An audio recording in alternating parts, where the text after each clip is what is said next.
नमस्कार, F&O की पाठशाला में आप सभी का स्वागत है। मैं हूं मानसी दवे। 28th क्लास है वायदा बाजार को समझने की। वायदा बाजार की ABCD में हम शॉर्ट कवरिंग को पढ़ रहे हैं। शॉर्ट कवरिंग के कॉन्सेप्ट्स हमें समझा रहे हैं जी बिजनेस के मैनेजिंग एडिटर अनिल सिंघवी जी। अनिल जी, कॉन्सेप्ट्स बड़े बड़े हमने समझ लिए शॉर्ट कवरिंग को लेकर, अब इसे इम्प्लीमेंट कैसे करना है। तो अगर मैं शॉर्ट कवरिंग करना चाहती हूँ, आपने बताया कि भाषा, जो चीज आप पढ़ रहे हैं उसकी भाषा आपको आनी चाहिए, तो ब्रोकर को क्या कहें शॉर्ट कवरिंग के लिए सबसे पहले तो जरूरी है कि आपकी पोजीशन शॉर्ट होनी चाहिए। सेल पोजीशन, हाँ, एक पोजीशन खुली होनी चाहिए। पोजीशन का मतलब है कि आपने वो सौदा किया हुआ है। हाँ, जो सौदा किया हुआ वो शॉर्ट का होना चाहिए। वो है तो ही आप शॉर्ट कवरिंग कर पाएंगे जी। करेक्ट। देखिए, दो तरीके से, अगर आप खुद ही अपने सिस्टम पर ऑनलाइन ट्रेड करती हैं तब तो किसी को कुछ बोलना है नहीं। लेकिन अगर आप जनरली आमतौर पर अपने डीलर को या ब्रोकर को फोन करके ट्रेड करते हैं जी, तो आप उनको ये बोलेंगे, भाई मेरा निफ्टी शॉर्ट है, मेरा बैंक निफ्टी शॉर्ट है, ये मेरा फलाना स्टॉक शॉर्ट है, जरा कवर कर लो।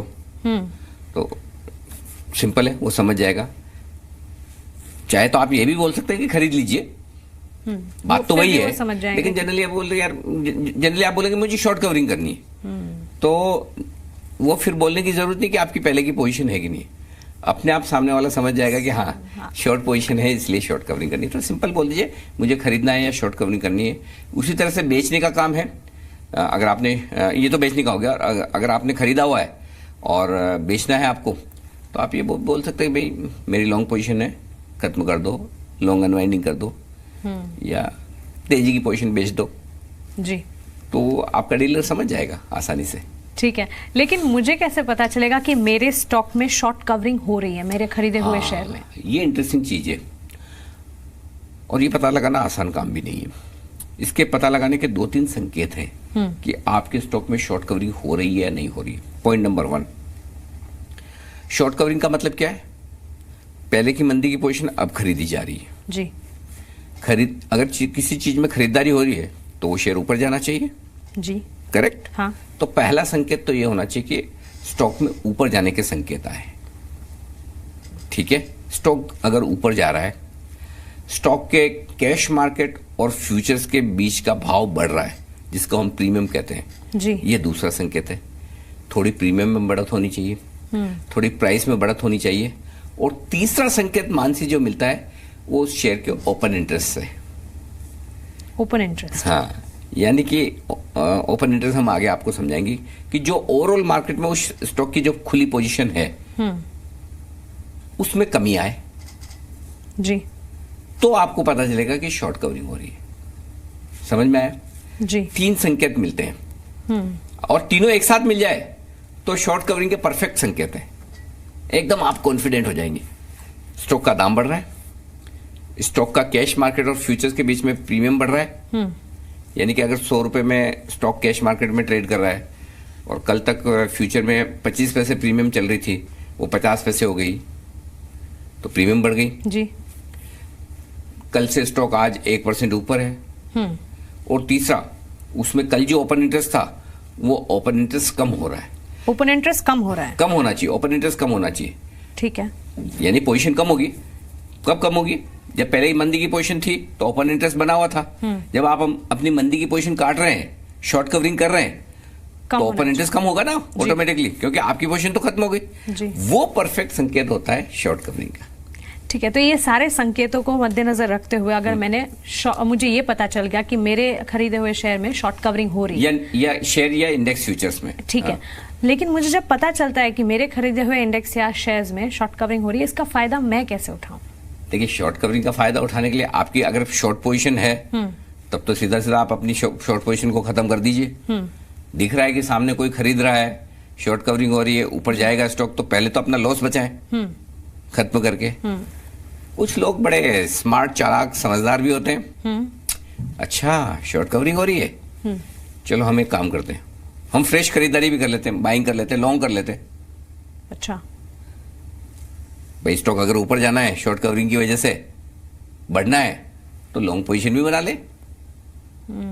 करेक्ट, तो खरीद के भी कर सकते हैं। सुनने में, कहने में बड़ा आसान लगता है, करने में बहुत मुश्किल है। क्यों? क्योंकि शॉर्ट कवरिंग हो रही है, दिख रहा है, सब ठीक है अपनी जगह, लेकिन कब तक होगी ये इसका जवाब किसी के पास है थोड़ी नहीं। जो लोग शॉर्ट कवरिंग कर रहे हैं वो किस लेवल पर आकर रुक जाएंगे, आपने जब देखा वहीं रुक जाएंगे, बाद में रुकेंगे, या आपने ले भी लिया, आप वापस वक्त पर आप एग्जिट कर पाएंगे, नहीं कर पाएंगे, 50 चीजें होती है जी।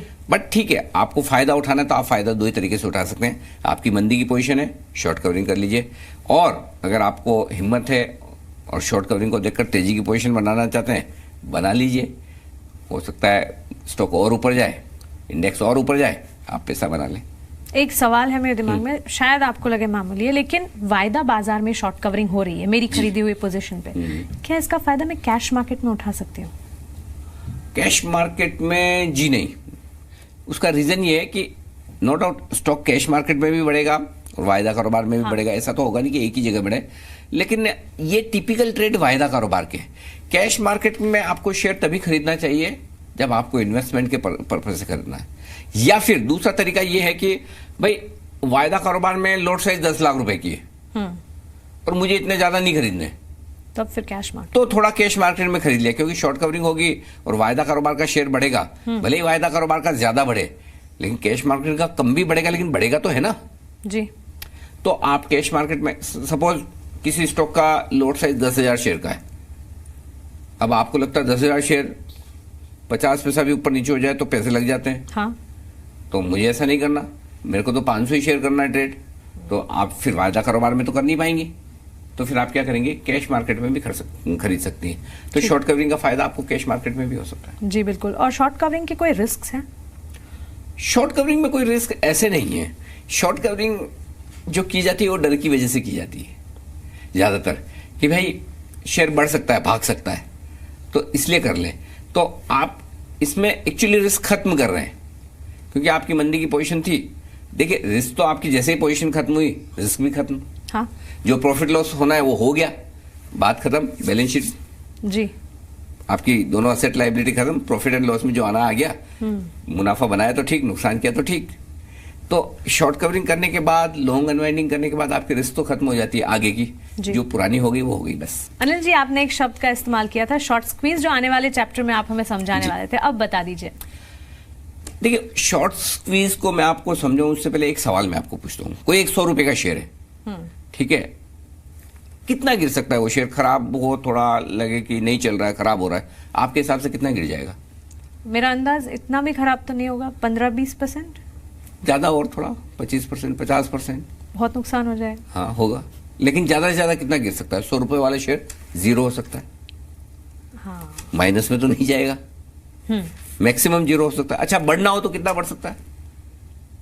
20%, 50%। हाँ, आप तो आमतौर पर यही सोचते हैं कि अरे डबल हो गया तो भी बहुत बड़ी बात है, बहुत बड़ी बात है। हाँ, लेकिन 100 रुपए वाला शेयर 200, 500, 1000, 5000, इवन MRF जैसा 70-80 हजार क्यों नहीं हो सकता? पॉसिबल है ना, कोई तो शेयर पहुंचे ना वहां पे। तो मैंने सोचा ही नहीं। सोचा नहीं ना। तो पॉइंट यहां पर यह है मानसी, कि गिरने में आपको रिस्क पता है जी, जो प्राइस है उस शेयर की उससे ज्यादा तो नहीं गिर सकता, हाँ, 100%। लेकिन बढ़ने में आपको नहीं पता ये शेयर कितना बढ़ सकता है, अनगिनत। जी, 100 रुपए वाला शेयर 500 भी हो सकता है, 1000 भी हो सकता है, 5000 भी हो सकता है। ऐसा नहीं कि एक दिन में, एक महीने में हो जाएगा, जब होगा तब होगा, लेकिन होने के लिए रिस्क जगह तो है ना। जी, ऐसे में डरना किसको चाहिए ज्यादा? जिसने लॉन्ग पोजीशन बनाई है, हाँ, शेयर खरीदा है, वायदा कारोबार में लॉन्ग पोजीशन बनाई है, उसको ज्यादा डरना चाहिए जिसने शॉर्ट पोजीशन बनाई है, मंदी की शेयर नहीं है और फिर भी बेचा है? जिसने शॉर्ट पोजीशन बनाई है। एग्जैक्टली। हालांकि शॉर्ट पोजीशन बनाने वाले बड़े बहादुर खिलाड़ी होते हैं, डरते नहीं है, लेकिन डरते तेजी वाले ज्यादा है जो लॉन्ग पोजीशन बनाते हैं। तो लॉन्ग पोजीशन में लेकिन आपको यह पता है कि आपकी रिस्क कितनी है, कितना शेयर गिर सकता है, और 0 तो आमतौर पर होते नहीं, वायदा कारोबार के शेयर तो नहीं होंगे और बहुत जल्दी तो होंगे नहीं। शॉर्ट पोजीशन में हमेशा जो कमजोर शॉर्ट सेलर्स है, जो कमजोर ट्रेडर है, जिन्होंने शॉर्ट किया, मंदी की पोजीशन बनाई, वो हमेशा डरते रहते हैं कि कहीं ऐसा ना हो शॉर्ट कवरिंग हो जाए और स्टॉक भागता रहे। तो जब ये डर उन्हें अपनी शॉर्ट पोजीशन को खत्म करने पर मजबूर करता है, उसको कहते हैं शॉर्ट स्क्वीज। स्क्वीज मतलब दबाना। अच्छा, आप शॉर्ट सेलर फंस गए, अरे हमने गलत पोजीशन बना ली, जरूरत से ज्यादा बना ली, और तेजी करने वाले ट्रेडर्स हावी हो रहे हैं, स्टॉक में अच्छी खबर आ रही है, बाजार भाग रहा है, तो फिर बोलेंगे अच्छा बड़ी मंदी कर रहे थे, आइए अब। तो वो जब अपनी शॉर्ट कवरिंग करने आते हैं मजबूरी में, मुसीबत में, उसमें वो पैसा नहीं बना रहे, लॉस कर रहे हैं, नुकसान कर रहे हैं, लेकिन अब क्या करें, लेकिन कोई मजबूरी रास्ता में काटना है कि सोचा था नीचे जाएगा, लेकिन स्टॉक 100 वाला 150 हो गया, 125 200 पता नहीं कितना भी हो सकता है। तो वो जब मजबूरी में अपनी शॉर्ट पोजीशन को काटते तो उसको वायदा कारोबार की भाषा में शॉर्ट स्क्वीज बोलते हैं। अच्छा, जिसको कहते हैं कि बेयर्स ट्रैप हो गए, मंदी करने वाले फंस गए, इसी को शॉर्ट स्क्वीज कहते हैं। चलिए, तो शॉर्ट कवरिंग को मैं तो समझ गई हूँ, उम्मीद करती हूँ कि काफी हद तक शॉर्ट कवरिंग के इस चैप्टर को आप भी समझ गए हैं। आगे चैप्टर और भी है, कॉन्सेप्ट्स और भी है, आप बने रहे हमारे साथ। नमस्कार।